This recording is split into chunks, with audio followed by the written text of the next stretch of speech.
வணக்கம். டிஜின்ஸ் கதம்பம் சேனலுக்கு உங்களை வரவேற்கிறோம். இன்றைக்கி மெனு பார்த்தீங்கன்னா முருங்கைக்கீரை பொரியல். ஹெட்டிங்கில் பார்த்தீங்கன்னா லாக்டவுன் சமையல் அப்படின்னு கொடுத்துருக்கீங்க. ஏன்னா முருங்கைக்கீரை பொரியல் என்ன லாக்டவுன் சமையல், இதில் என்ன இருக்குது அப்படின்னு நீங்கள் நினைக்கலாம். கண்டிப்பாக இருக்குங்க. ஏன்னா முருங்கைக்கீரை வந்து அயன் சத்து அதிகமாக உள்ள கீரை. ஏதோ நம்ம ஒரு கீரை எடுத்துக்கணுங்கிறது நம்மளோட ஹெல்த்துக்கு ரொம்ப நல்லது.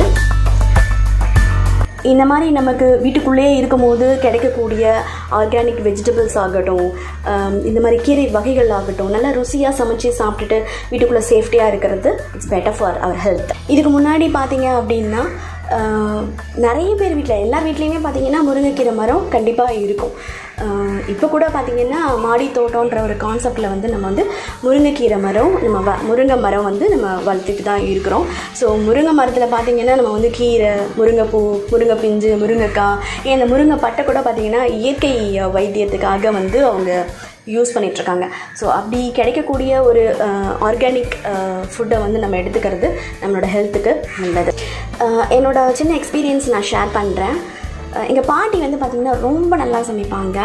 அதுவும் மண் அடுப்பில் தான்.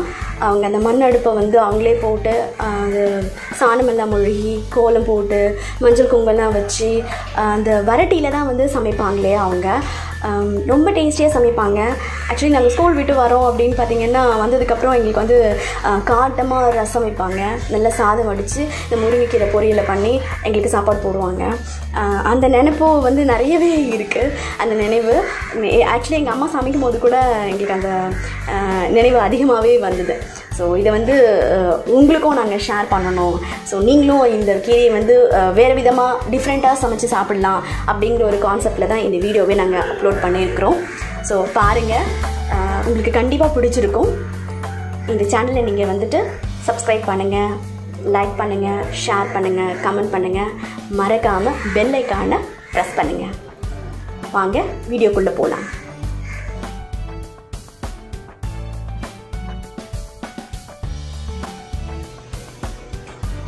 கேஸ் ஆன் பண்ணணுமா? வெங்காயம் மட்டும்தான் போட்டுருக்கேன். எவ்வளோ வெங்காயம்? 100 கிராம் வெங்காயம் போட்டுருக்கேன். ஓகே. முருங்கைக்கீரை சுண்ட போகிறேன். Okay okay. ஒரு புளிக்கரண்டி எண்ணெய். புளிக்கரண்டி எண்ணெய். வெங்காயம் வேணும்னா விட்டுக்கலாம்.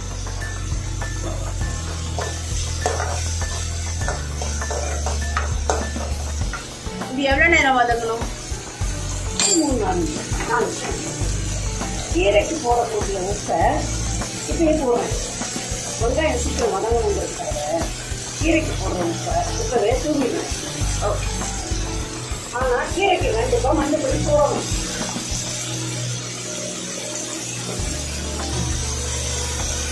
கீரைனா கொஞ்சம் மஞ்சப்பொடி போடணும். புளி உண்டு. ஆமாம்.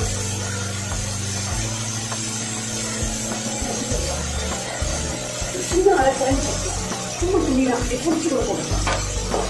ஒரு பிஞ்சு. இதில் நான் பச்சை மிளகா போடலை. இப்போ பச்சை மிளகாலாம் சரியான முறையில் கிடைக்கிறது இல்லை. அது முக்கியமாக சொல்லணும். ஆமாம்.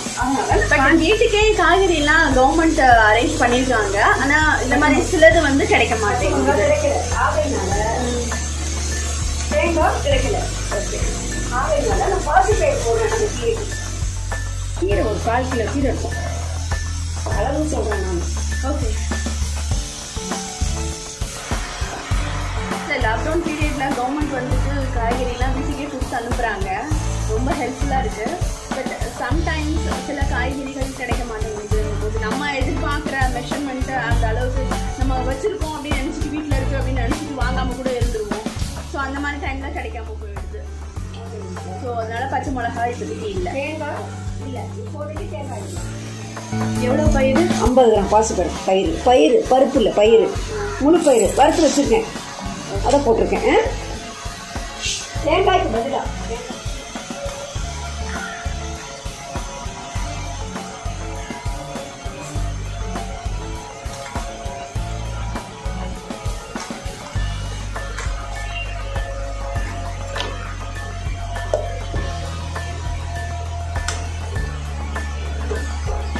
நல்லா கிண்டி விடணும். ஓகே.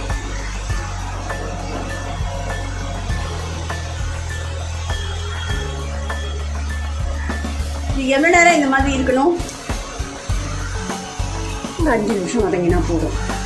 இதில் ஒன்று சொல்லணும், ஒரு சிட்டிகை சோடாத்தூள் போடுவேன் நான். சோடாத்தூளா? ஆமாம், சிட்டிகை. ஏன்னா முருங்கைக்கீரையை பொறுத்தவரைக்கும் சாம்பார்னால பின்னையும் வேகும். இது சுண்டுறதுனால சக்கையாக இருக்கும். துளியூண்டு சும்மா இப்படி பிடிச்சி இப்படி போட்டால் கீரை ரொம்ப சாஃப்டாக இருக்கும். சாப்பிட்றதுக்கு மெல்ல வேண்டிய அவசியம் இருக்காது. சாப்பிட்டு சாதத்தில் கூட பண்ணிட்டு சாப்பிட்டுக்கலாம். அதுக்காக சிட்டிகை சோடாத்தூள். ஏன்னா நார்மலாக நம்ம நிறைய சோடாத்தூள் யூஸ் பண்ண மாட்டோம். ஸோ பட் இதில் வந்து சோடாத்தூள் இருக்காதுன்னு இது ஒரு சிட்டிகை தான். முருங்கைக்கீரை வதக்கும் போது வெங்காயம், உப்புத்தூள், மஞ்சப்பொடி இதை போட்டு தான் இந்த கீரையை அள்ளி வைக்கிறோம். ஆகையினால தண்ணி ஊற்றவே கூடாது. ஏன்னா கீரை வந்தால் தண்ணி ஆகிடும். அந்த தண்ணியே போருமானது. அதுக்கு தான் நம்ம சக்கை மாதிரி இருக்குங்கிறதுக்காக ஒரு சிட்டிகை சோடாத்தூள். தண்ணி சுத்தமாக ஊற்றவே கூடாது. ஊற்றவே கூட ஊற்றக்கூடாது. கசப்பாயிடும். தண்ணி ஊற்றி வேக வச்சா கசப்பு எடுத்துக்கும்.